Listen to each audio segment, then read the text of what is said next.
Espero que se me escuche bien. Intentaré ir despacio, como antes les decía. Si hay cualquier pregunta, pues me pueden, por supuesto, parar y iré respondiendo también. Lo que vamos a hacer en este rato, en esta conversación, en esta tarde, es hacer el camino entre las imágenes que pueden ver en la parte izquierda de la pantalla. Son obras árabes, islámicas, es arte islámico, y el camino que hay hacia las que ven en la parte derecha, que precisamente son imágenes que ilustran la que está en la parte superior, el arte mudéjar, la que está en el centro, el arte mozárabe, y la que aparece en la parte inferior, el arte novohispano.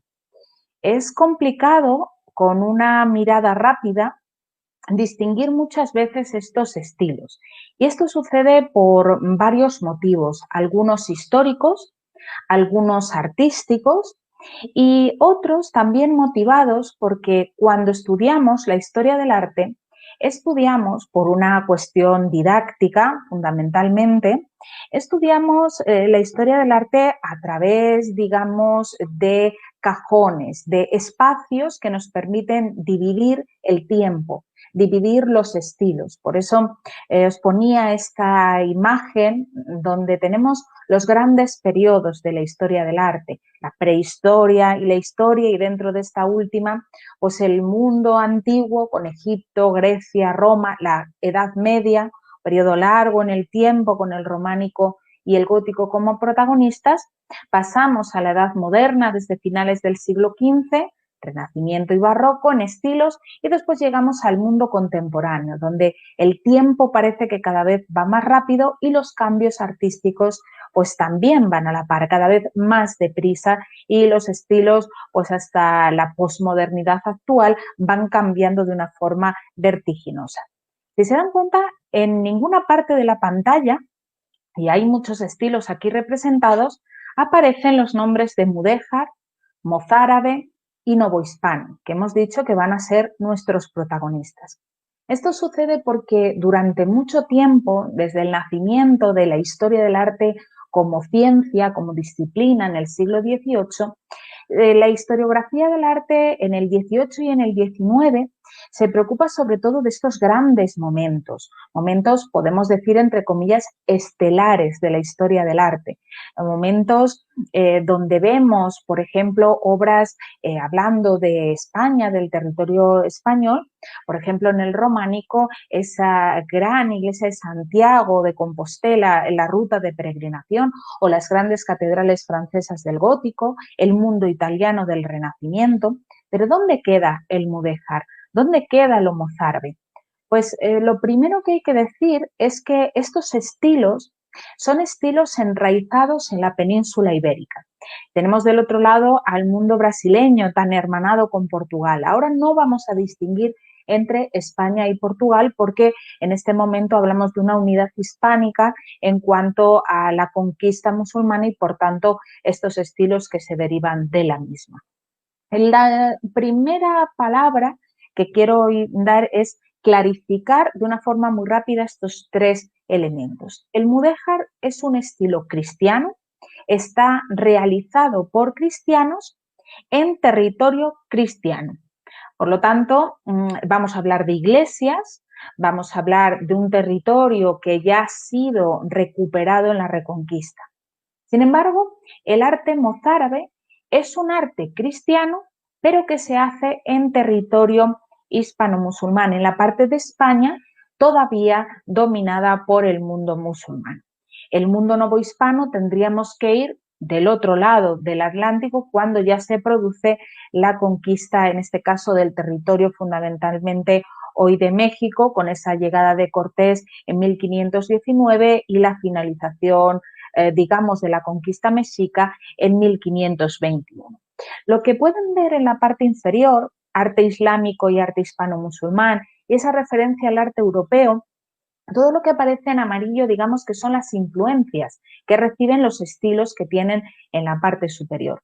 El mudéjar, el mozárabe y el novohispano reciben influencias del arte islámico, también del arte europeo, pero además al mundo novohispano hay que unirle las culturas originarias, todo el mundo prehispánico que ya había en el continente americano y además el arte oriental, que gracias a los contactos comerciales todo el territorio que fueron los diferentes virreinatos o también el espacio brasileño conquistado por Portugal, pues recibe esas influencias también de Oriente. Vamos a ir poco a poco desgranando estos estilos, pero antes hay que hablar del arte islámico, porque parten de ahí.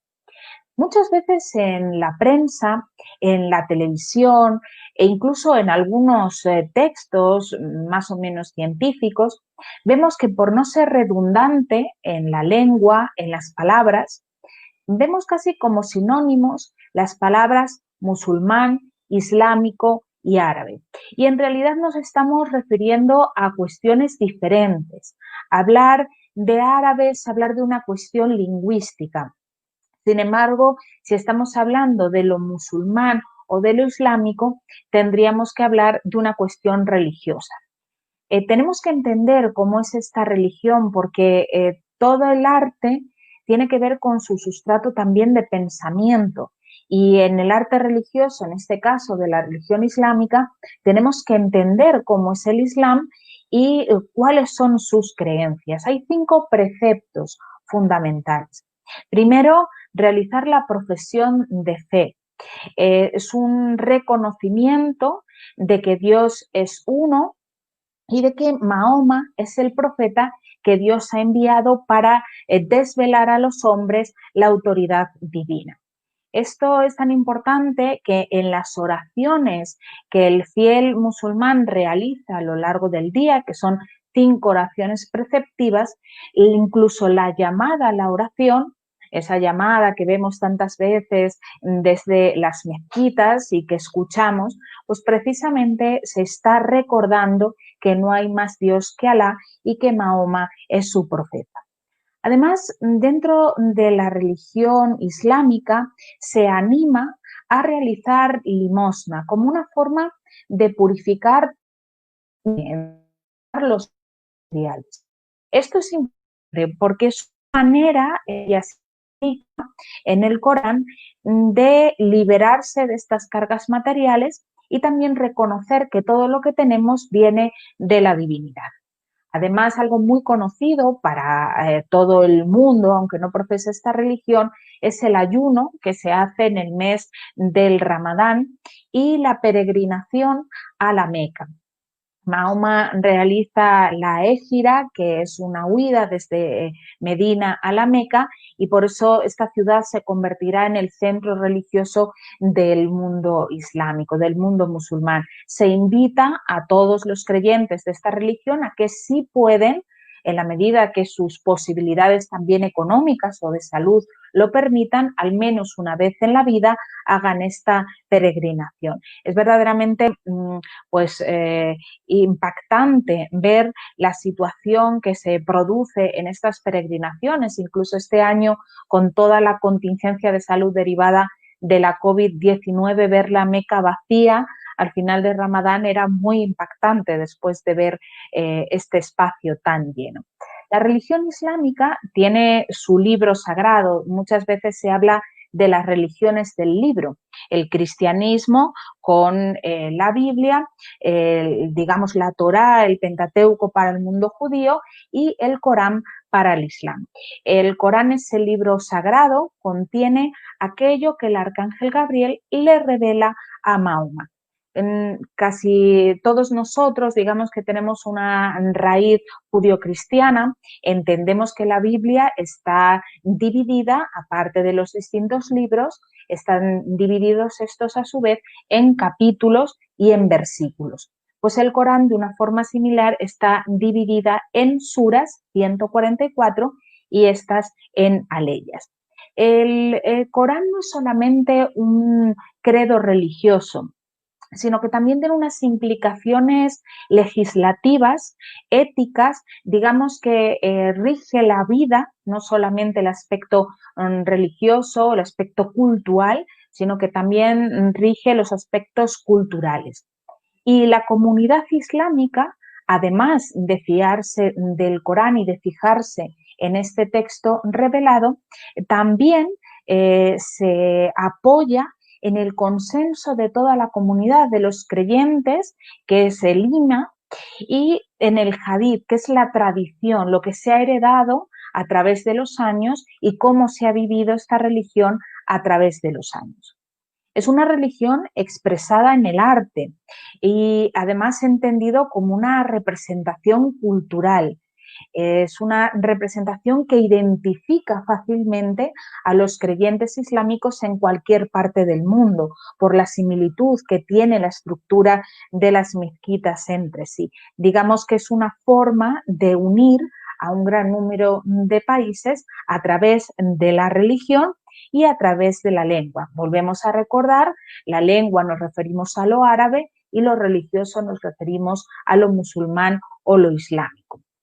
Como el arte en todas sus épocas, el arte es un reflejo del poder, son líneas que están unidas. Por eso el arte islámico también está unido a las distintas dinastías de poder. El promotor decide qué formas va a tener ese arte, a qué artista se va a llamar. Los artistas están considerados dentro del mundo islámico y, lógicamente, como en todas las épocas, dependiendo de los recursos económicos, pues así las obras van a ser más o menos espectaculares.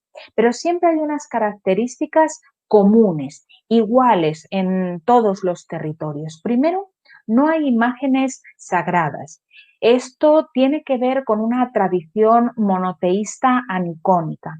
Es decir, que no se permiten representaciones de la divinidad. Esto sucede también con el judaísmo. En el Antiguo Testamento, especialmente el libro del Levítico, también el Éxodo, en el mundo judío sanciona la realización de imágenes como una forma de prevenir la idolatría. En el mundo cristiano, las imágenes se permiten, puesto que si Dios se ha encarnado a través de Jesucristo, la imagen de Jesucristo en su encarnación, en su cuerpo mortal, es lo que se representa en las artes. ¿Qué es lo que dice el Corán? El Corán no dice que se prohíban todas las imágenes, pero sí hay una serie de, digamos, orientaciones con respecto a la imagen. Se intenta que el culto sea abstracto para que el creyente no se distraiga con la imagen, sino que siempre esté levantando la mirada hacia la divinidad. Por eso lo que se va a representar es la naturaleza, porque la naturaleza ha sido creada por Dios, ha sido creada por Alá. De ahí que veamos tantas representaciones vegetales. Hay un elemento que nos puede apoyar el por qué el mundo islámico representa en muy contadas ocasiones la figura humana y nunca la representación de Dios. Esto se enraiza en la vida de Mahoma. Mahoma, cuando llega a la Meca, destruye una serie de ídolos que había en este edificio y esto precisamente es lo que conllevará después por tradición que no se realicen imágenes. Si Dios no lo podemos asir, no podemos tomarlo en nuestras manos, es más grande que el hombre, ¿cómo vamos a realizar una representación de Dios que es más que el hombre? Por lo tanto, el arte tiene que estar decorado con otros elementos. Si no tenemos esa representación física de la divinidad, lo que se va a representar es la palabra revelada, lo que está escrito en el Corán. Por eso la decoración del arte islámico, uno de sus elementos fundamentales, es precisamente la escritura. Una escritura en la que se está representando aquello que está escrito en el Corán. Es como si lo pasáramos a las paredes, a los techos, y aquel que sepa leer esta escritura podrá también, a través de la misma, pues ayudarse a la oración. Si la escritura es tan importante, las escuelas de escribas, que son las madrasas, un tipo de mezquita dedicada a la educación, estas escuelas van a ser muy importantes porque enseñarán los distintos tipos de escritura. Para lo decorativo, como están viendo las imágenes de la parte inferior, se utilizarán dos tipos de escritura que son más vistosas, tienen unas formas más decorativas. Son la escritura cúfica y la cursiva, precisamente las que tienen en las imágenes de la parte inferior. Son escrituras que ayudan precisamente a pues decorar todos los mosaicos o las formas de yeserías o de vasos también decorativos. Por lo tanto, ya tenemos un elemento principal de decoración, que es lo que se escribe, la letra. Hemos dicho que no se representa a Alá, se representa mucho la naturaleza. Se representa además de una forma muy puntual, que después va a copiar este arte mudéjar y este arte mozárabe, que son las formas estilizadas. ¿Qué quiere decir esto? Que la naturaleza, como la ha hecho Dios y nosotros somos mortales, no podemos copiarla de una forma idéntica. Tenemos que hacerlo con respeto. Y ese respeto se muestra en una tendencia, como tienen escrito, a la estilización. Es decir, que no hay una mímesis, no se copian las hojas vegetales igual que en la naturaleza, sino que se estilizan, se alargan, se crean seriaciones, se van copiando una detrás de otra. Se crea, por ejemplo, una forma vegetal, como ven aquí, y se va repitiendo una y otra vez, algo que en la naturaleza es más caprichoso. Si vemos un árbol, cada rama va en una dirección, no son todas iguales.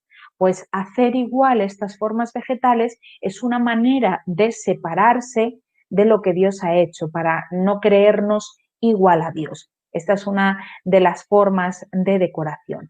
¿Y cuál es la otra? Lo geométrico. Fíjense aquí en esta forma de estrella. Se hacen lacerías, se van creando formas geométricas que se unen unas a otras, formas triangulares, hexagonales, octogonales, las estrellas también de 12 puntas, y con todo ello se armará una decoración. Decoraciones que a veces unen todos estos elementos. Fíjense en la caja de la izquierda. Aquí hay escritura, esto es letra árabe. Tenemos también las formas geométricas, aquí toda esta flor de lóbulos y las representaciones vegetales. ¿Qué más puede hacer el artista para separarse de la creación? Nosotros, si miramos el día, aquí ya está anocheciendo, allí todavía están en pleno día, el sol y la luz, por tanto, marca un cambio en las cosas.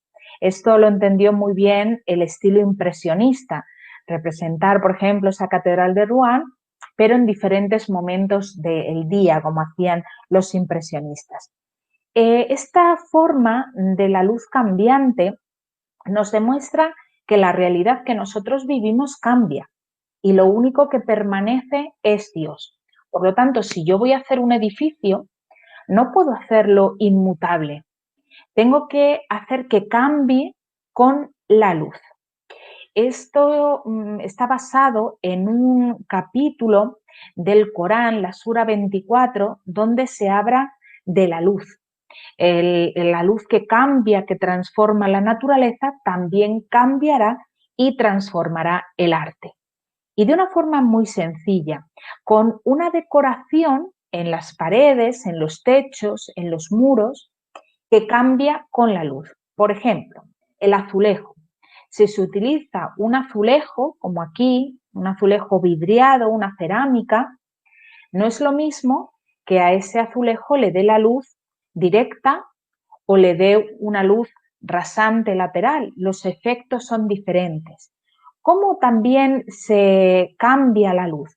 Con el uso de celosías de madera.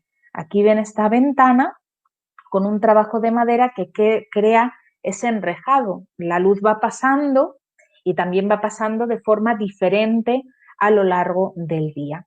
E incluso en la imagen central pueden ver que el muro cambia en su plástica y esto hace que la luz, cuando le dé, también lo vaya transformando. Por lo tanto, todo lo que el hombre crea tiene que ser diferente a la creación que permanece de Dios, pero tiene que recordar lo que Dios ha creado. Si miramos en esta imagen, son azulejos con formas vegetales. Se crea un patrón que se va a ir repitiendo de forma decorativa. Por lo tanto, toda la decoración, siguiendo estos motivos vegetales, geométricos o la escritura, va a aparecer en todos los edificios. Da igual que los edificios sean religiosos o sean civiles. Por ejemplo, esta imagen es de la Alhambra en Granada, los palacios nazaríes, es una residencia, es un palacio. Sin embargo, tiene esta misma decoración y además está por todo el muro. Eso se denomina, siguiendo un término latino, horror vacui, horror al vacío. Todo tiene que estar decorado sin ningún pequeño espacio que esté vacío. Como no queremos copiar la naturaleza tal cual es, no nos hace falta la perspectiva. Solo hay dos planos, el fondo y lo representado. Pero hay que dejar clara la representación a través de repeticiones, de paneles que van organizando todo y tendiendo a una simetría que ya hemos visto que la naturaleza no aparece de una forma tan clara. Este arte nace en la península arábiga, aquí la tenemos con la Meca y las imágenes a las que antes me refería, esas peregrinaciones que llegan a la mezquita de la Meca y que rodean en contra de las agujas del reloj esta cava, esta roca que está cubierta por esta estructura. Desde este centro donde se crea el mundo islámico y donde surge esta nueva religión monoteísta, donde vive Mahoma, se irá extendiendo primero, si ven por los colores, primero a la muerte de Mahoma, pues alrededor de las ciudades de Medina y de la Meca. Después, con el califato, se extenderá toda la península arábiga y finalmente en el califato omeya ya va a llegar a ocupar todo el norte de África, llegando a la península ibérica. En el año 711 llegarán los árabes a la península ibérica y la conquistarán prácticamente en su totalidad. Si se fijan aquí, solamente la zona norte, que es una zona muy montañosa y por lo tanto es más difícil de ser conquistada, es la zona donde quedan los reductos cristianos, donde van huyendo estos reinos cristianos pues para huir un poco de esta conquista árabe. Por lo tanto, el arte que se ha creado en esa península arábiga, con estas características muy determinadas, va a llegar muy rápido a ocupar toda la península ibérica. Miren los números. En el 711, y en 700 ya están en la península ibérica, en estas zonas de León, o incluso haciendo incursiones hacia Francia, incursiones que no prosperarán, sobre todo por esas dificultades de atravesar los pasos montañosos de los Pirineos, también porque los reinos francos se van a defender creando una zona en este espacio geográfico que ayudará a esa defensa del territorio. En poco más de 5 años, todo el territorio de la península ibérica entra dentro de la órbita de pensamiento, de arte y, por supuesto, de política islámica. Y se creará un reino, un espacio denominado Al-Ándalus. Es un territorio dentro de estos países musulmanes que estará en poder musulmán durante toda la Edad Media prácticamente, desde el 712 hasta 1492, son prácticamente 8 siglos, pues habrá presencia musulmana en la península ibérica. Los primeros años de una forma general y en los últimos pues solo los reductos granadinos. Sabemos que llamaban a la península ibérica Al-Ándalus por una moneda del año 716 que tiene ese nombre de España Al-Ándalus. Es algo muy interesante porque por un lado se habla de España Hispania, el nombre que se le da en Roma, y por otro lado de Al-Ándalus. Son dos tradiciones culturales, la romana, la latina y también la árabe a través de Al-Ándalus. Y esto sucede en el español. Nosotros decimos almohada, por ejemplo, una palabra de raíz árabe, y tenemos también muchas palabras de raíz latina. Por lo tanto, este bilingüismo nos hablará de la convivencia de culturas en un territorio que, si bien era de mayoría musulmana, poco a poco los reinos cristianos, aquí representados en estos tonos marrones, van a ir organizándose para, desde el reino de Oviedo, en Asturias, poder ir conquistando poco a poco la península ibérica y realizando lo que se denomina en la historia de España la Reconquista. Utilizando estos ríos que ven aquí dibujados, se van marcando las grandes etapas de la Reconquista. Piensen que las montañas, los ríos, ayudaban a tener una frontera natural que dividía la parte árabe de España, la parte islámica y la parte cristiana. Y es aquí donde entra el mudéjar, donde entra lo mozárabe y donde entra después lo novohispano. ¿Por qué? Porque se referirán a estas influencias mutuas, influencias de aquellos que se han quedado en la parte que ven en verde, que son cristianos y quieren construir sus iglesias, pero el arte que ven a su alrededor es un arte árabe y se inspiran en él para hacer iglesias. O aquellos que están en territorio cristiano, la parte que vemos en marrón, que también quieren hacer iglesias y se fijan en que el arte árabe, por sus materiales, les permite realizarlas más rápido. Sin embargo, aquí copiarán las formas de los estilos medievales europeos. Pensen también que, según se realiza la Reconquista, quedan en poder cristiano, de estos reinos cristianos, grandes edificios como la Mezquita de Córdoba, antes de ella también ejemplos toledanos, que les hacen ver a estos artistas cristianos cómo se construía en este mundo, con qué materiales, el uso del ladrillo, el uso de las yeserías, el uso de elementos decorativos, vegetales, que aquí ven muy bien en la ampliación de Al-Hakam II de la Mezquita de Córdoba, la parte más decorada, donde estaba el mihrab, la parte más sagrada de toda mezquita, y hacia donde se dirige la oración.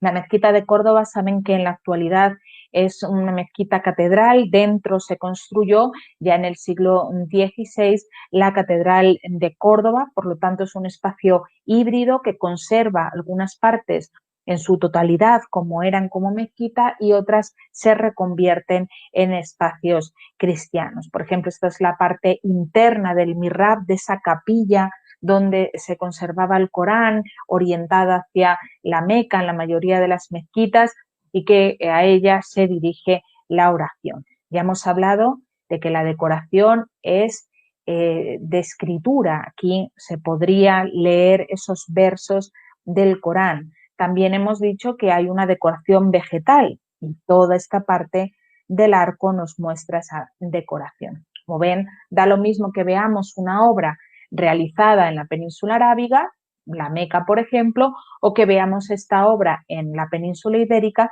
que las características del mundo árabe son las mismas. Otra de las obras que influirá muchísimo y que sorprenderá a los reyes católicos cuando van a finalizar la Reconquista es precisamente la Alhambra, los palacios nazaríes de Granada, y esta maravillosa obra que, aunque algunas partes fueron transformadas por los reyes católicos, sí es cierto que se conserva en la actualidad y que podemos ver pues este patio y torreón de Comares o el famosísimo patio de los Leones con sus fuentes, con sus mucárabes. ¿Cómo va a ir desarrollándose el arte mudéjar y el arte mozárabe? Pues gracias a esta línea de frontera que ven aquí marcada en color rojo, que poco a poco irá del norte al sur de la península ibérica. y se verá favorecida esta reconquista porque ese mundo de unidad islámica que había conquistado la península se irá rompiendo en reinos más pequeños, aquí los tienen, quien haya viajado a España lo conozca un poco más, muchas ciudades actuales, Reino de Toledo, de Zaragoza, de Valencia, Badajoz, Sevilla, Córdoba, son reinos más pequeños. Cuando son más pequeños son más débiles, es más fácil conquistar estos llamados reinos de taifas y así se ayudará a que se produzca la reconquista en unas etapas aquí resumidas con el color. Sobre todo desde el siglo X hasta 1492 se hará este proceso que acompañará las artes que ahora vamos a ver. Porque en este territorio que era musulmán y cristiano, que hoy era conquistado por los musulmanes y mañana lo recuperaban los cristianos, la organización social tiene que ver con las artes.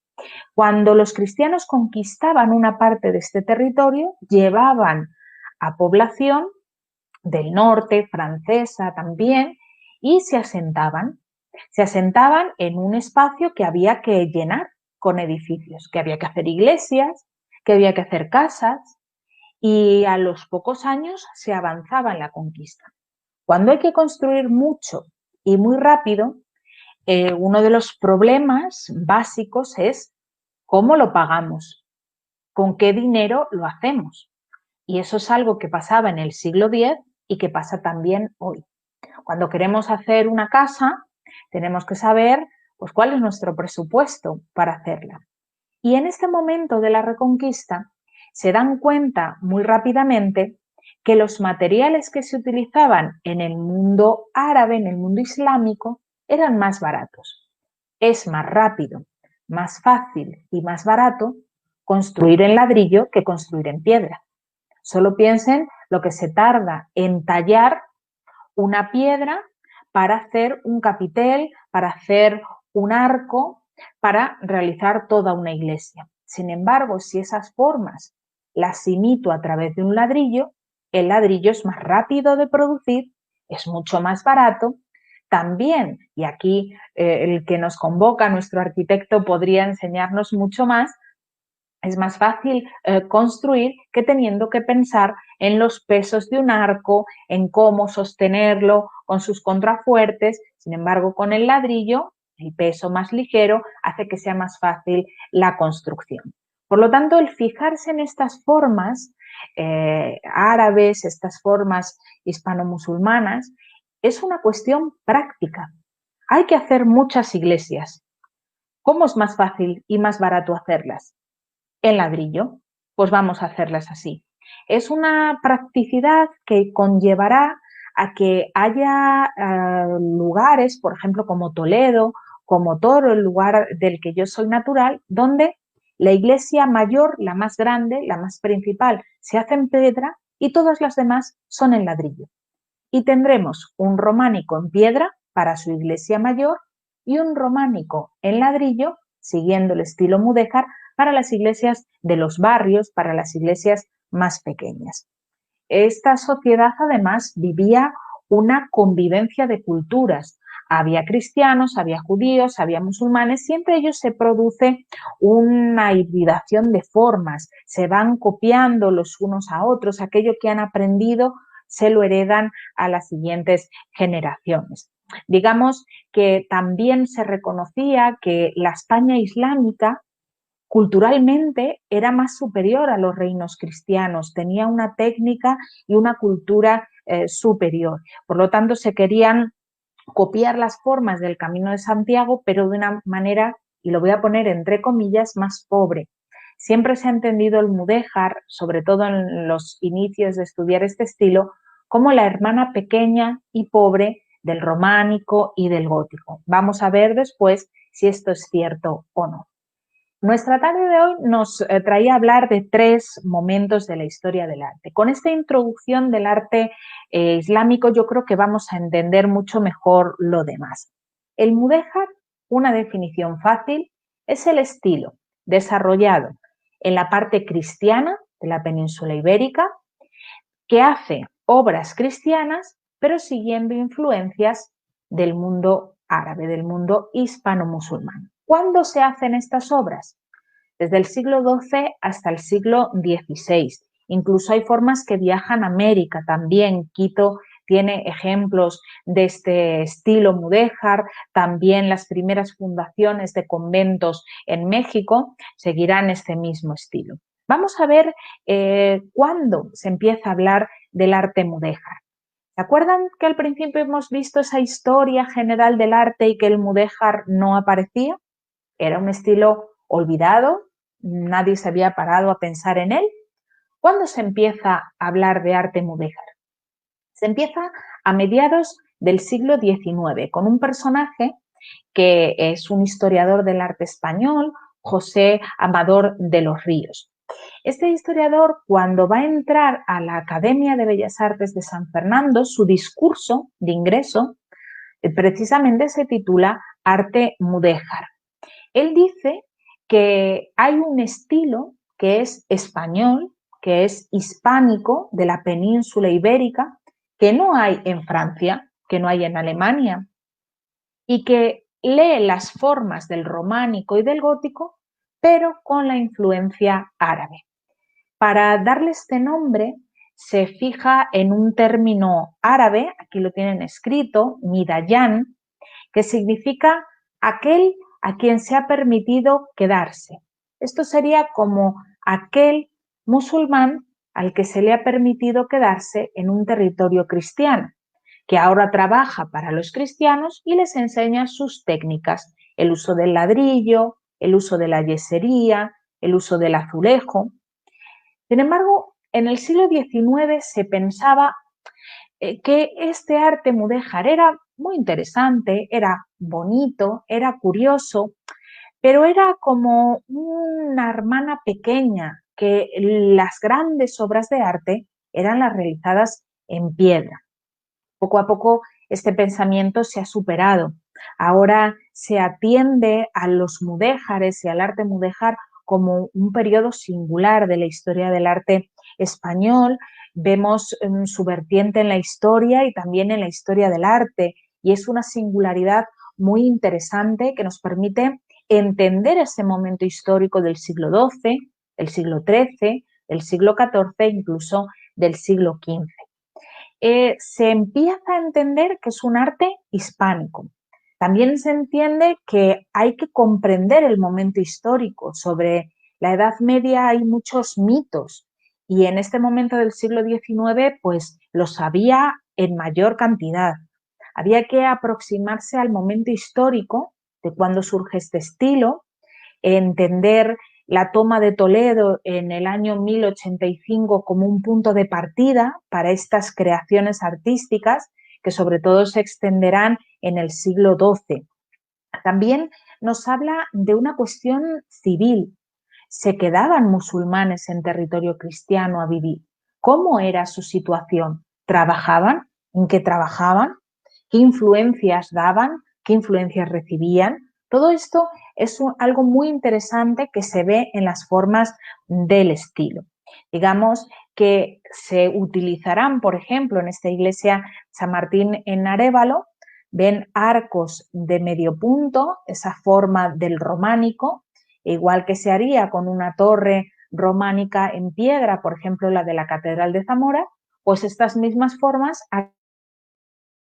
con hacer arquivoltas de piedra, arquivoltas con esos lados que nos dan unas formas muy similares.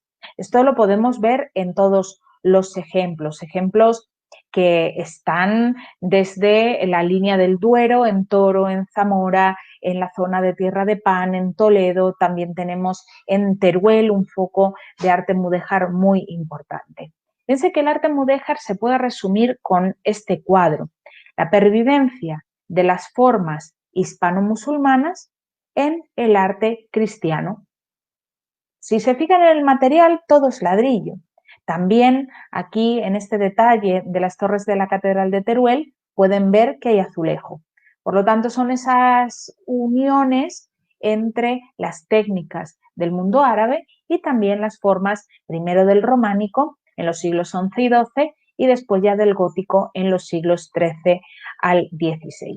Piensen que una pequeña localidad que estaba siendo poblada para defender esta línea de conquista quería tener sus iglesias y unas iglesias bien construidas, pero con poco dinero y además hacerlas muy rápido, porque estos edificios religiosos significan no solamente la cuestión litúrgica, celebrar en ellos, sino también una cuestión política. Hemos conquistado el territorio y aquí está nuestra iglesia. Por lo tanto, era necesario construir muy rápido en estos nuevos territorios de Castilla y León, de la actual Castilla-La Mancha. Todos los efectos lumínicos que hemos visto en la Alhambra se repiten aquí.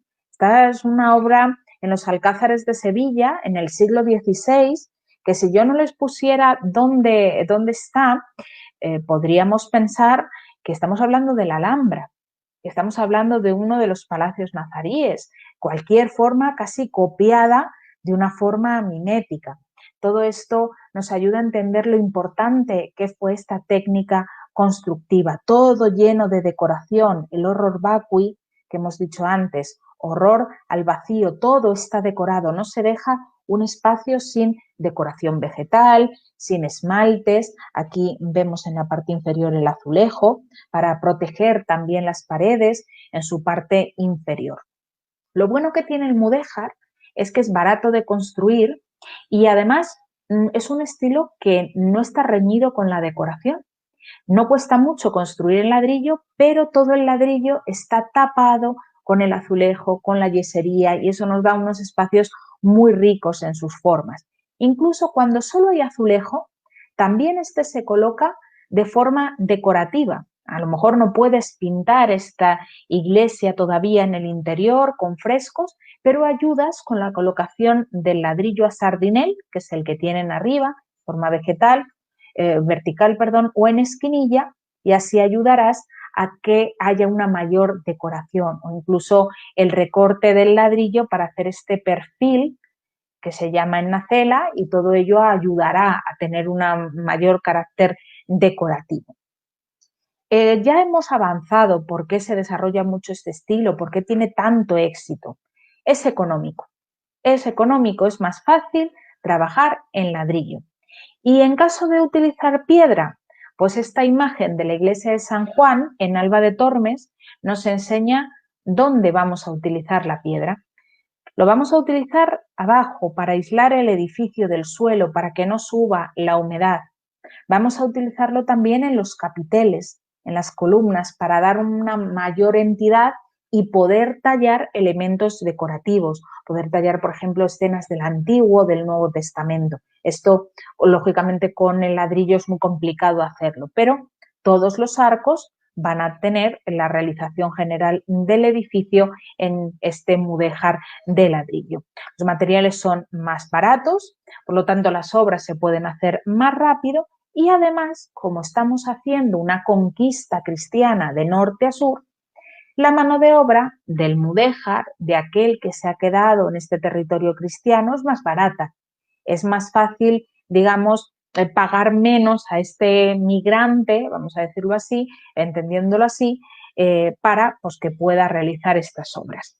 Según se desarrolla la conquista, pues cada foco del mudéjar va a tener características particulares. El foco leonés destaca por las grandes torres, el foco toresano destaca por un único orden de arcos, sin embargo, el foco toledano tiene varias repeticiones de arcos. La tierra de Pinares, en lo que ahora es Segovia, Madrid, parte de Valladolid y Ávila, también destacará por las torres en el crucero. Pero son pequeños detalles, detalles que para un especialista son importantes, pero todos los focos que están viendo en esta imagen tienen el uso del ladrillo, el uso de las yeserías y las características generales del mudéjar que pueden ver en esta magnífica iglesia de Santiago del Arrabal en Toledo. Son formas que si bien son del románico, arcos de medio punto o arcos ya apuntados que avanzan el gótico, también estarán presentes arcos en herradura que nos recuerdan ese pasado musulmán, las ventanas geminadas también con estos arcos de herradura o incluso los lobulados como los que habíamos visto en la Alhambra. En Sahagún en León, como les decía, este foco leonés, las torres que van a estar tanto en el crucero como a los pies del edificio. Aquí pueden ver otra vez cómo la piedra se utiliza como zócalo para aislar el edificio y ayudar a que perdure más. El foco de Teruel, habrán grandísimos ejemplos de uso de cerámica vidriada para aumentar la decoración, para aumentar el color de las obras.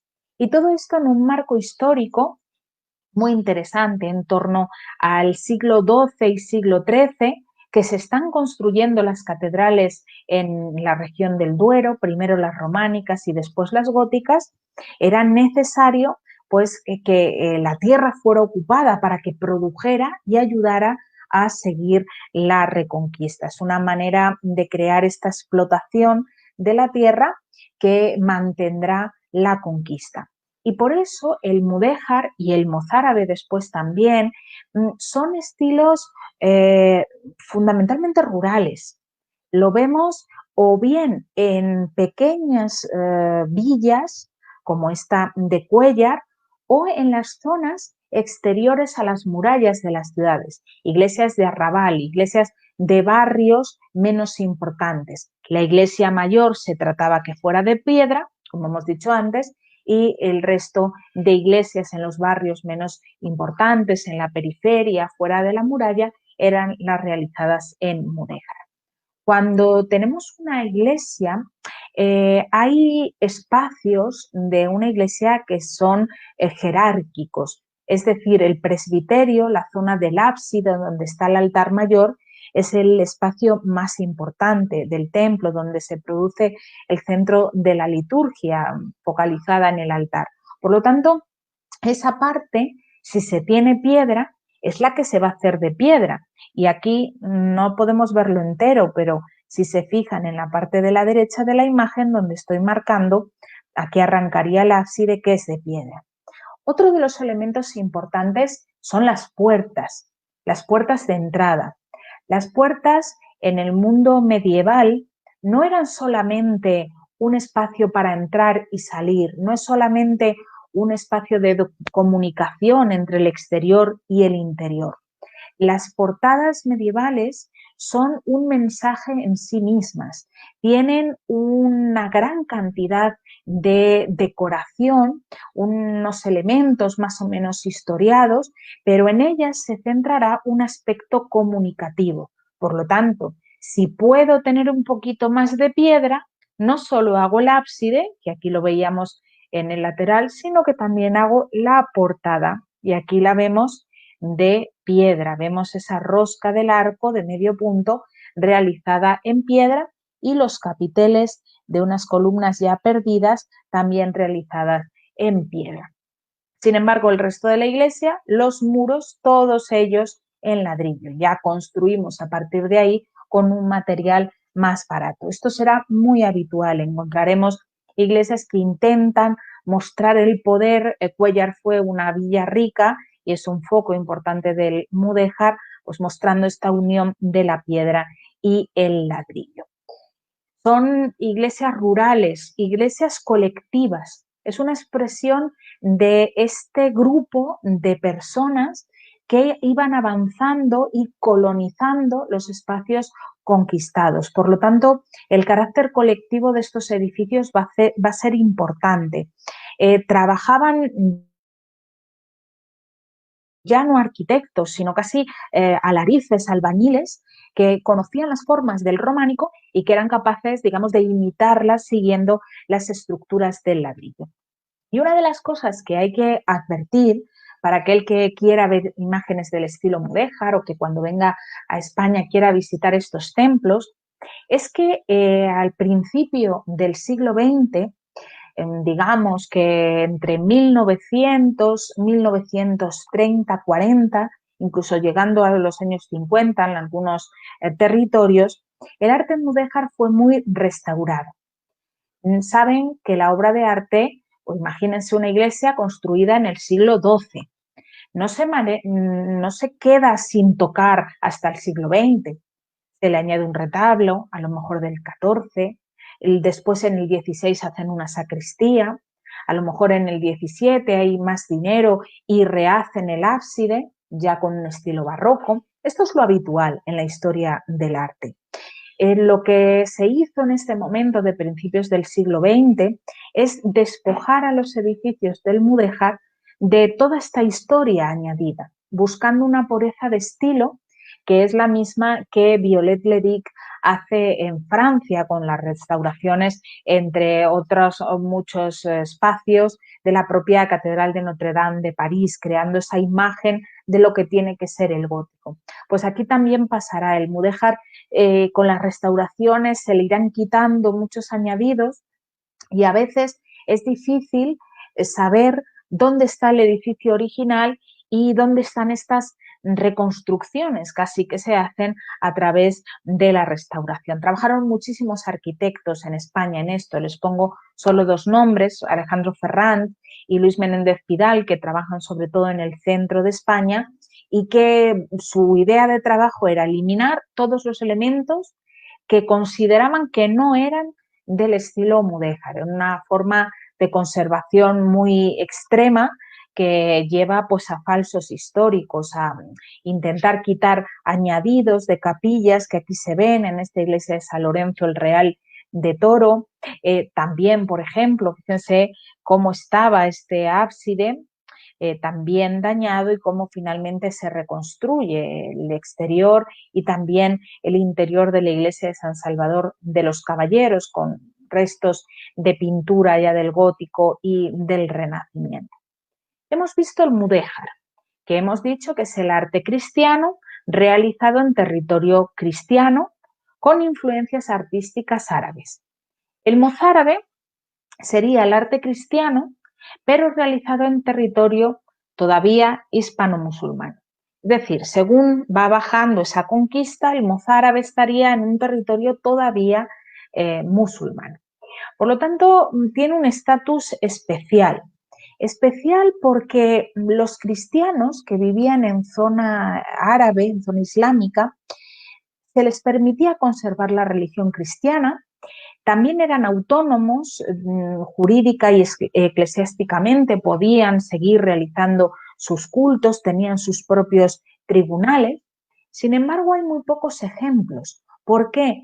Porque se limitaban al máximo las construcciones de nuevas iglesias. Es algo lógico, es un territorio islámico, hay que construir nuevas mezquitas según avanza la conquista de la península ibérica a partir del 711. No tiene sentido permitir que se hagan muchas iglesias. Por eso tenemos muy pocos ejemplos en arquitectura del arte mozárabe. Es un término muy discutido. Los que son muy puristas admiten solamente dos ejemplos en toda la península ibérica en arquitectura. Lo normal es admitir alguno más.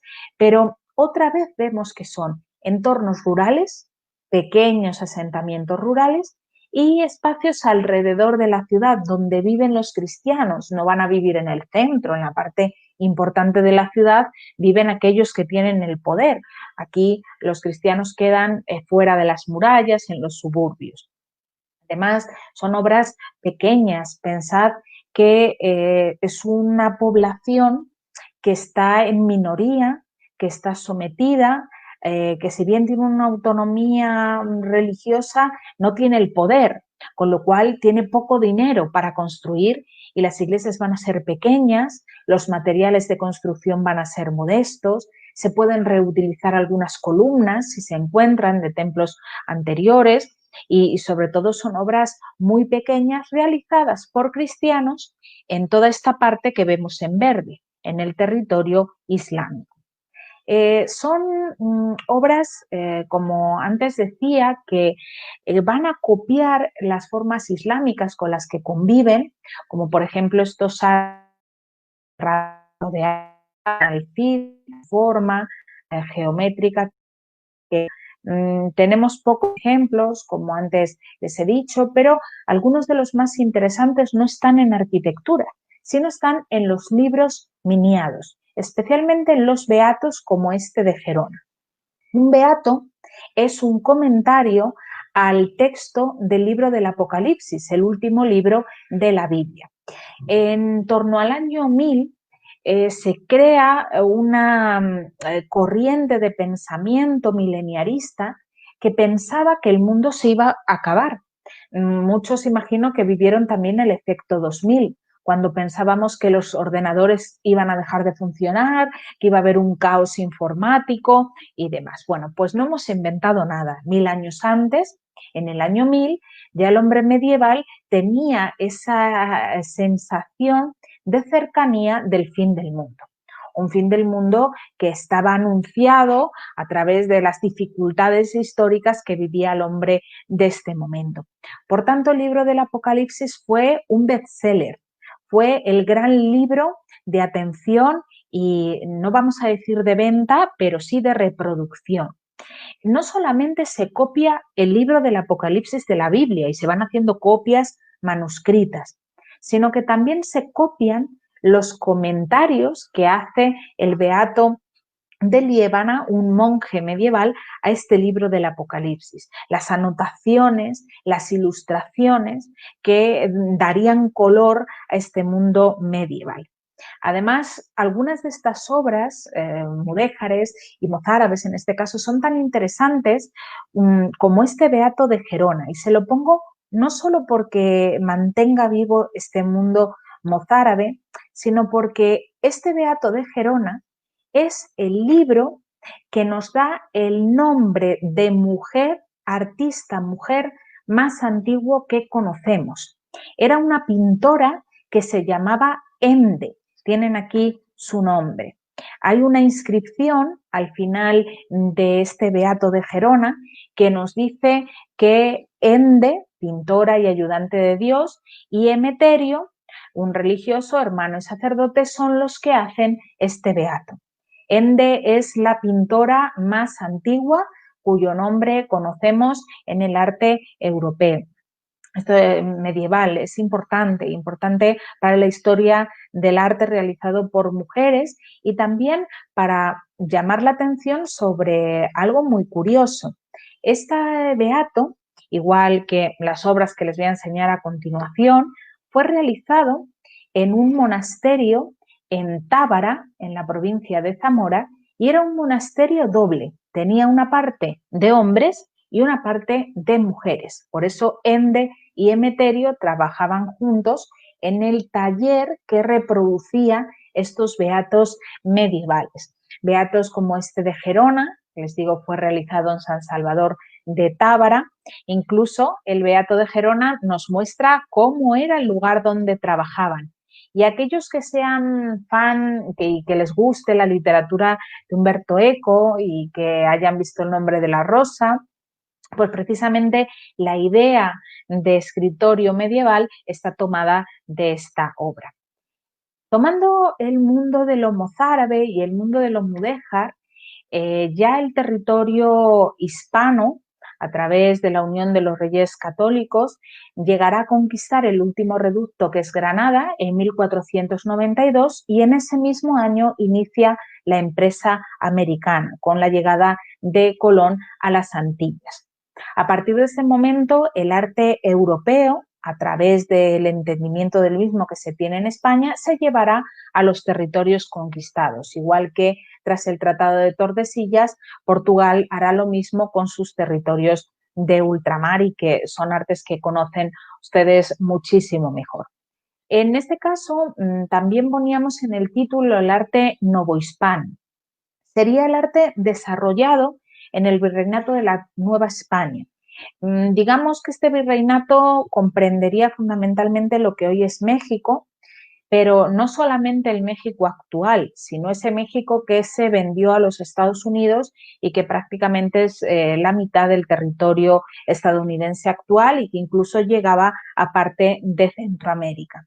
un arte novohispano que se desarrolla entre 1521, fecha de la caída de México Tenochtitlan, y 1812, con ese inicio de la independencia y de las independencias americanas. Novohispano está claro que se refiere a la Nueva España, pero es que el mudéjar y el mozárabe llegarán a los otros virreinatos, incluso también a la parte brasileña a través de Portugal. Por lo tanto, el mudéjar entraría dentro de una lectura hispanoamericana o iberoamericana, todas las colonias españolas y portuguesas, influiría al arte colonial, desarrollado a partir de 1492, formaría parte del arte latinoamericano realizado después de las independencias, a través, sobre todo, del mundo neocolonial, de esas artes neocoloniales donde pues precisamente se copian las formas de estas estilos. De hecho, Eduardo me pasaba un video donde se veía la sede de la Fundación Osvaldo Cruz, donde tiene esas influencias, toda la arquitectura con un estilo ecléctico, pero de influencia claramente musulmana en Brasil. Sin olvidar que todos estos territorios americanos tienen sus importantísimas culturas prehispánicas que van a influir al arte que llega de Europa.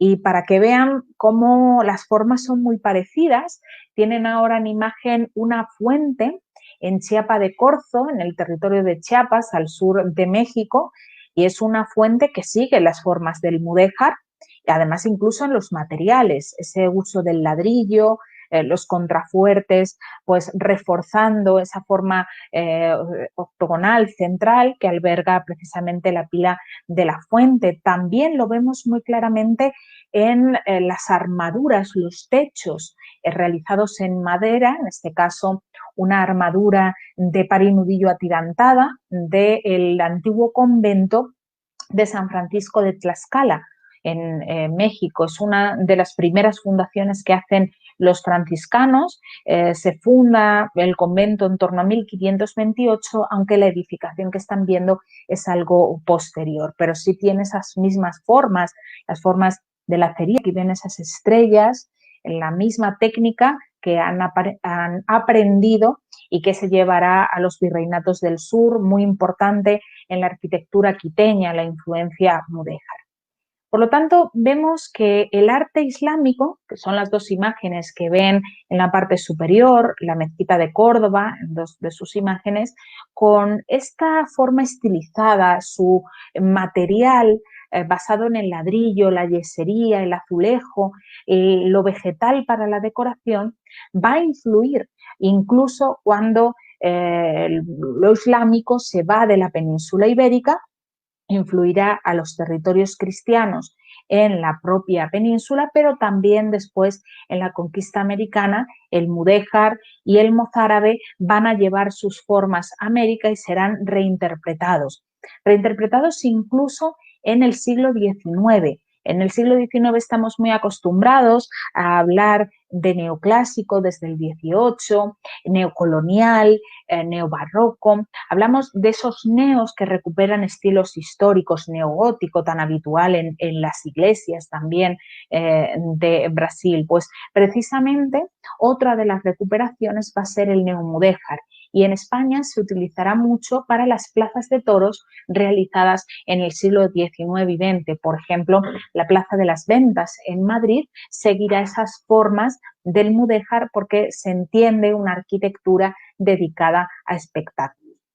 Con este camino, más o menos a través de imágenes y de términos artísticos, descubrimos que la historia del arte no son solo los grandes estilos de los que todos hemos oído hablar, esos grandes estilos europeos, el románico, el gótico, el renacimiento, el barroco, sino que estos estilos van mucho más allá, se leen en cada país de forma diferente, y también se nos recuerda con estos estilos que el arte va más allá del eurocentrismo.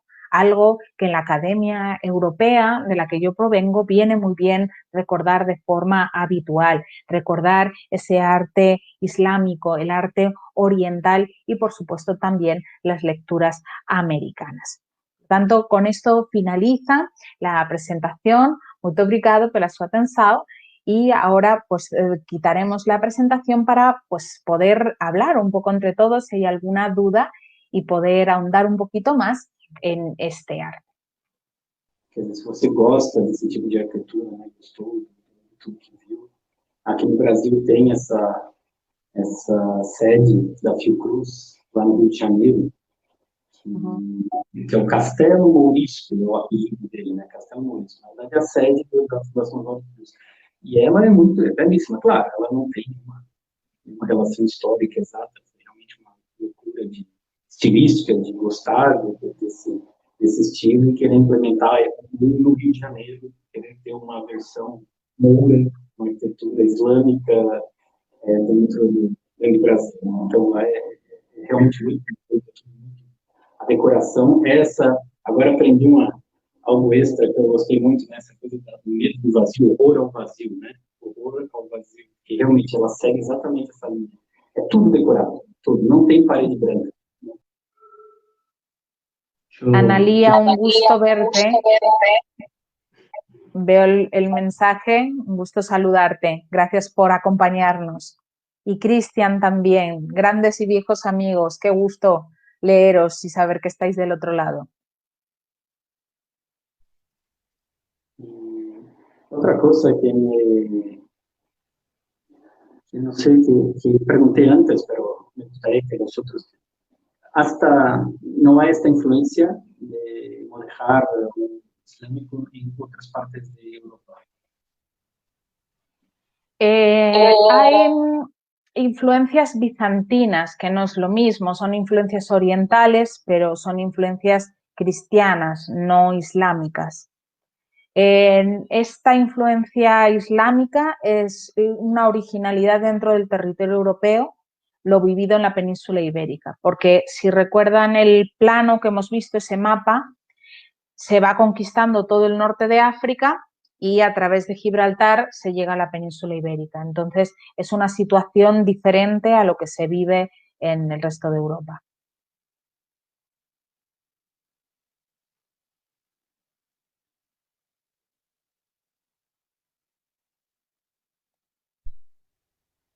Nadie está interagiendo. Sí, un gusto, un gusto. Y hablando de tu región, de Salamanca y Burgos, ¿no? Sí, Salamanca y Zamora. Y hay muchos ejemplos de ahí. Sí, en Salamanca tenemos un grupo de iglesias, por ejemplo, la iglesia de Santiago del Arrabal, es una iglesia fundada con estilo mudéjar, pero es una iglesia tan restaurada que es una iglesia nueva. De hecho, es un ejercicio que siempre hacemos con los alumnos que ven Salamanca, que la pasean, y le pones la imagen de la iglesia antes de la restauración y son incapaces de descubrir qué iglesia es, porque está reconstruida prácticamente haciendo un falso histórico. Hay otros ejemplos, como la iglesia de San Polo, que se han consolidado los restos, sin necesidad de reconstruir la parte de los ábsides, y se han integrado en la obra contemporánea de un hotel, y se puede observar toda la arquitectura mudéjar. También en la provincia de Salamanca destacan el mudéjar Alba de Tormes, que traía el ejemplo de la iglesia de San Juan. Alba de Tormes tiene varios ejemplos. Y en el caso de la provincia de Zamora, el centro sería Toro, donde yo he crecido y que algunos también conocen. Toro tiene una iglesia en piedra, la Colegiata de Santa María la Mayor, la iglesia mayor, pero llegó a tener 14 parroquias de estilo mudéjar. Estamos hablando de una cantidad de iglesias importante. Qué bueno. Esta Rebeca Molina es de San Nicolás de los Garza, que es de esta iglesia que en Nuevo León. Sí. Y esta iglesia que que busqué influencias para hacer una iglesia nueva ahora con el nuevo hispano, de esta región de San Nicolás. Claro, San Nicolás Rebeca conocerá a todo el mundo, sobre todo en el norte de México, pues ya las grandes catedrales, por ejemplo, de Zacatecas, ya son un estilo barroco pleno, esa exuberancia de la decoración barroca que sobre todo llega al norte de México, junto con las misiones y ese camino real de tierra adentro que va llevando los estilos hasta lo que ahora es la frontera con Estados Unidos. sí, sí, muy cerca de Estados Unidos, de allá. Y bueno, y vos también tienes una gran experiencia en México también, ¿no? El maestrado Sí, fue allá. Y sí. allá, ¿y qué estudiaste allá? Es una maestría en políticas culturales y gestión cultural. Es un programa internacional con vocación precisamente de realidad iberoamericana, donde se puede analizar cómo se gestiona la cultura. Tenemos analidades de Argentina, tenemos a los compañeros de Brasil, también a Rebeca desde México, y precisamente la maestría busca esa integración de la realidad de la gestión cultural en Iberoamérica, cómo se han gestado las políticas desde la independencia y cuál es la realidad actual. Y después de la experiencia de la maestría, yo estuve trabajando en varias fases, digamos, vitales en la Universidad de Guadalajara, en Jalisco, en el campus del sur, en Ciudad Guzmán, con lo cual, bueno, por eso y por raíces familiares, México lo conozco un poquito. Y una cosa que volviendo al asunto Mudéjar, eh, una cosa, Mudéjar no, mozárabe entonces, pero de lo que comprendería hay pocas informaciones. Pero hay la parte, aprovechando que y eres católica también, y no solo estudiante de la historia católica, la parte de liturgia, ¿tuve alguna influencia de los musulmanes en la España en general, en la forma del rito católico? Hay una liturgia mozárabe que todavía se celebra de forma extraordinaria en España.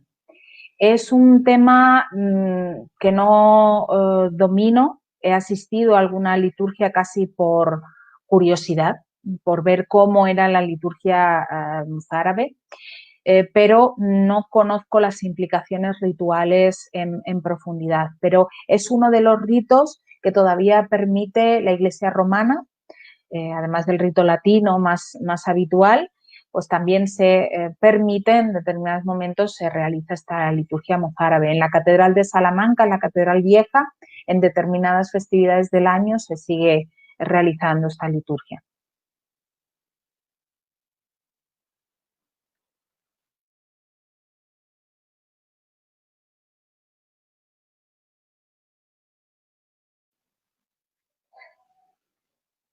Ay, perdón. Pondría vos Analía, que tenés un sí, español. Analía me dice, en Argentina tenemos tendencia a llamar a todo colonial. La arquitectura de todos los tiempos en que los territorios eran colonia española, a excepción de los propios conjuntos de las estancias jesuíticas barrocas. Sería más propio llamarlo novohispano entonces, puesto que llamarlo así sería más general y dentro se podrían hacer disquisiciones más precisas.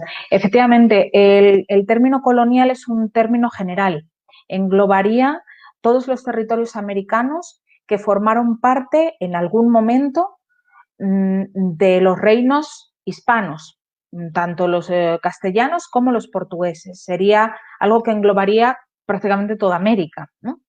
Con lo cual es un término global. Dentro de ellos, novohispano solo se referiría al territorio, digamos, del actual México. Luego tendríamos también el Virreinato del Sur, Perú, Ecuador, la zona pues más al norte de Chile, digamos que la zona de Argentina también, parte de ella. O sea, digamos que se puede dividir, ¿no? Pero un término genérico sería arte colonial y también arte hispanoamericano, si hablamos solo de los territorios castellanos, o iberoamericano, si hablamos también de los territorios portugueses y castellanos. Pero colonial es general, es un término general. Bueno, esta es una última pregunta, porque acá en Brasil es lo mismo. Por ejemplo, que decía de Florianópolis, tu ciudad, es que acá hay una colonización de la isla de Azores. Entonces, Claro. toda la arquitectura colonial que hay acá, algunos llaman de arquitectura soriana, pero no está correcto porque hay una arquitectura soriana allá, que no es esta arquitectura que está acá. Claro. La arquitectura que está acá ya, entonces empieza, no es la soriana, no es colonial, que colonial es muy, muy grande, hay mucha cosa. Es Claro. una que es de la época de Martín de Pombal, que es una época específica. Entonces es complicado de decir específicamente cuál nombre. Claro, es que el término colonial, el problema que trae en la historia del arte es que es un término muy complicado, como bien decías. Estás uniendo una geografía que va desde el sur de América hasta el norte de América, incluidas las Antillas, con la diversidad geográfica, idiomática, cultural, y aparte estás uniendo también la temporalidad, desde finales del siglo XV, con la llegada de Colón a las Antillas, hasta las independencias que inician en 1812 y que se irán continuando. Con lo cual, estás complicando en exceso un término que queda como impreciso. Si lo quieres referir como algo muy general, te sirve, pero luego en cada país se va precisando, dependiendo de los estilos que llegaran, según se produce la conquista o dependiendo de los países que la realizaran. Y siguiendo la misma idea de la pregunta de Analía, y si transportar esta pregunta para México, ¿cuál el mejor termo para esta arquitectura ya? ¿Lo mismo? Bueno, para México lo global sería hablar de arquitectura novohispana o de arte novohispano, porque referirías a todo el virreinato de la Nueva España. Claro, aquí tienes que darte cuenta de una cosa, ¿cuándo se crea el virreinato? En 1521 no puedes hablar de virreinato en la Nueva España. Incluso en diferentes momentos de la historia el virreinato tiene una u otra extensión. Entonces, a eso se añaden las dificultades que antes me refería, ¿no? No es lo mismo el siglo XVI que el siglo XVII, cuando ya se va avanzando la conquista hacia el norte y hacia el sur, lo cual son términos complicados si se quieren aplicar la generalidad. Es verdad que novohispano se referiría, lógicamente, al territorio del actual México en general, aunque también tendríamos que hablar pues, de parte de Centroamérica, sobre todo de Guatemala, pero pues es un término bastante general. Obviamente colonial siempre lo puedes utilizar, pero te complica más. Y también una cosa que hay que tener en cuenta es, dependiendo de dónde estés, así se utilizan unos términos u otros. Pensad que todo el tema de las historiografías y de las metodologías de análisis, en este caso de la historia del arte, que es a lo que yo me dedico, igual que os hablaba de una mujer en la historia del arte, esta miniaturista medieval, Ende, pues también está el tema de las teorías poscoloniales que afectan a todos los estudios humanísticos, cómo integrar de una forma más adecuada el estudio de lo que fueron las colonias, pero claro, depende de dónde mires, es la óptica, no es lo mismo mirar desde Europa a lo que fue colonia que mirar desde lo que fue colonia, donde además, en el caso de México, pues Rebeca podría hablarnos mucho más, pero no conozco tanto el caso de Brasil y mucho menos el de Argentina, pero todavía hay en ciertos círculos, tanto intelectuales como sociales, un problema en cómo entender lo colonial en cuanto a la cultura. La independencia en México,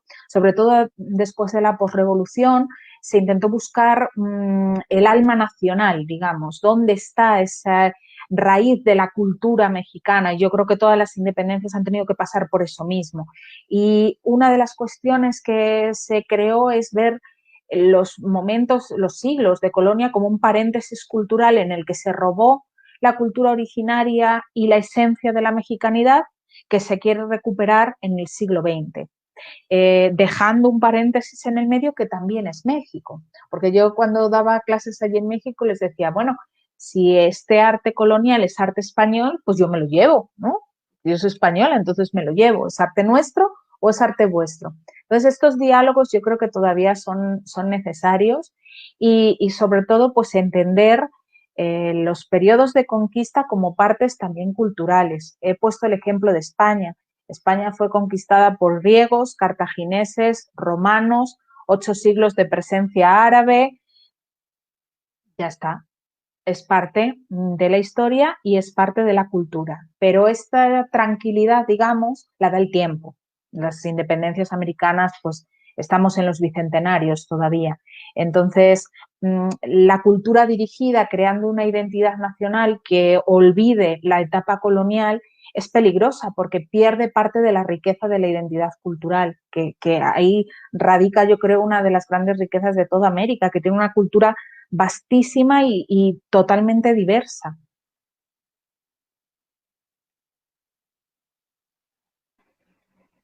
É verdade. Alguém tem perguntas? Alguém que quiser fazê-las em português, a língua oficial ficou o espanhol, mas não precisa. Aqui um parabéns aqui da Fátima Carrasa. Muito obrigado, Fátima. Na palestra.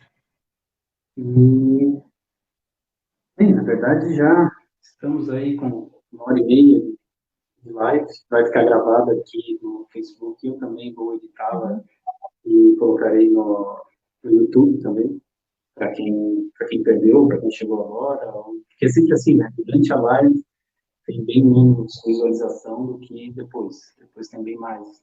Cada um no seu horário, né? Muito a gente não tem. Mas olha, Maria, una cosa, creo que podríamos hacer más, ¿no? Otros temas, ¿no? Fue muy bueno. Podemos. Yo sé que fue no sé cuán complicado fue montar, hacer la presentación, o ya tenía casi todo ya arreglado todavía. Bueno, hay cosas que había y esto se prepara y para mí es un gusto poder estar con vosotros y poder un poco hablar estos temas y compartir y difundir pues el arte y quizás estilos que no son tan conocidos. Qué bueno, mira, hay una mía. Claro. Claro, es que el arte americano de los virreinatos, de la época de la colonia en toda América, no es europeo, no es americano, es una mezcla de los dos mundos. Trae esa base también de los distintos pueblos indígenas, de todos esos naturales que participan en la creación de las obras y que por lo tanto dejan también su sustrato cultural, su sustrato formal. En México se ve muy bien en lo que se ha denominado en la historiografía el arte tequitqui, esas influencias de sobre todo la plástica escultórica, talla bisel que se veía en el arte prehispánico y cómo se realiza en los primeros momentos de la conquista.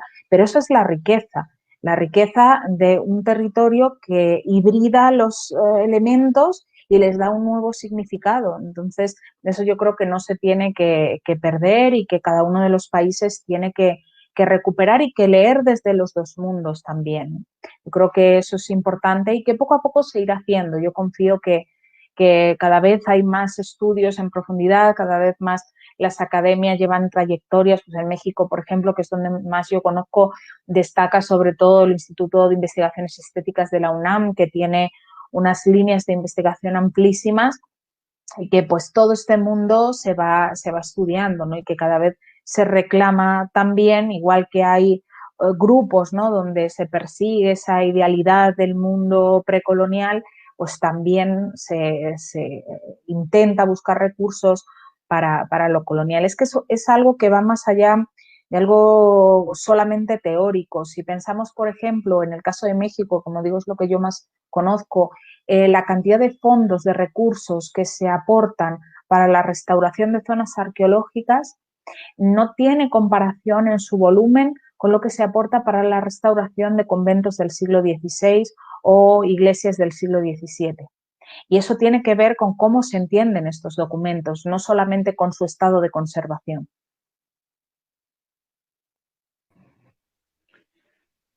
Então, e para quem está assistindo, um dos principais motivos que eu chamei a professora Maria para falar aqui foi exatamente, quer dizer, esse estilo que nós fechamos, que até foi uma proposta minha, foi exatamente para ver isso. Como aqui no Brasil estamos sempre buscando as nossas origens arquitetônicas, e não, agora não mais desprezando nem a missão francesa, né, que foi tão desprezada como se fosse algo de fora, que foi implementado aqui, isso é nosso também, e, na verdade, nosso estudo é uma mescla de tudo isso.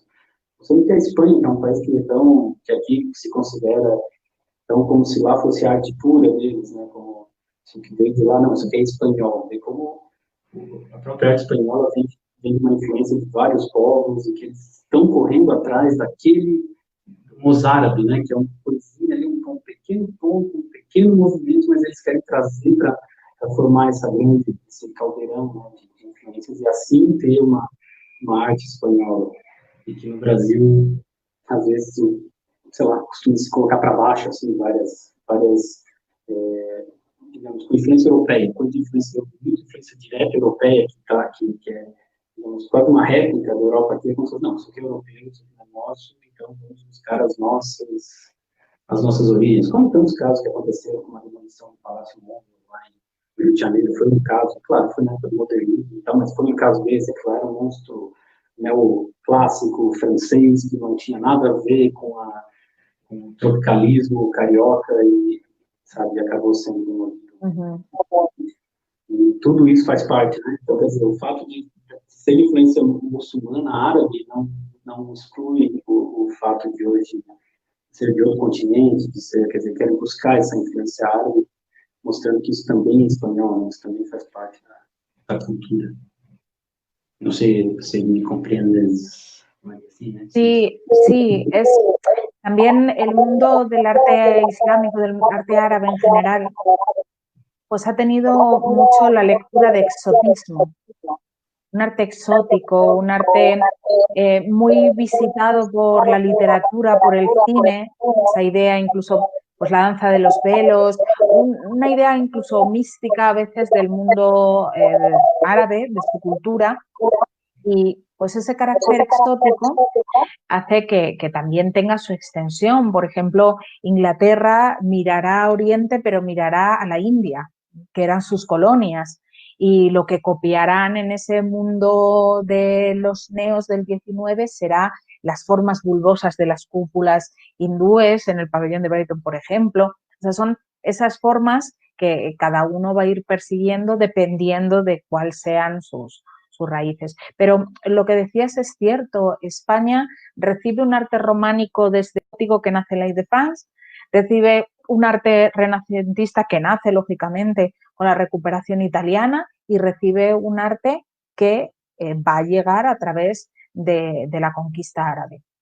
Ya está, o sea, son unos mundos culturales que conforman la realidad hispana y la conforman en todos sus aspectos, históricos, sociales, de raza, que no sé si en Brasil ha sido noticia, pero en España sí ha sido noticia que el New York Times ha hecho una encuesta con respecto a los fenotipos raciales y a los españoles no los calificaban en la encuesta como blancos, y aquí hay gente que se ha ofendido mucho y a mí me ha sorprendido la ofensa porque creo que todos deberían ver su ADN anónimo para a veces romper mucho nuestro esquema mental que tendemos a cerrar en demasía. Qué bueno. Bueno, mucho gusto, María. Muchas gracias. ¿Cómo habla? Parabéns. Parabéns. No, gracias a ti por invitarme, es un gusto. Y además encontrar a amigos en este live y a otros que espero que sean a partir de ahora y poder hablar y difundir el arte, que es lo que todos nos une. Perfecto. Perfecto. Bueno, Então, pessoal, obrigado quem assistiu. Fica no ar. Como aqui no Facebook os vídeos acabam ficando esquecidos na linha do tempo, lá com o tempo vai passando, vai esquecendo, por isso eu vou editar e jogar lá no YouTube, que no YouTube fica mais fácil de correr atrás depois. Né? Então, para quem perdeu ou para quem chegou agora, realmente farei todo esse processo. Maria, graças de novo y hablamos. Muito obrigado. Ok. Adiós. Chao.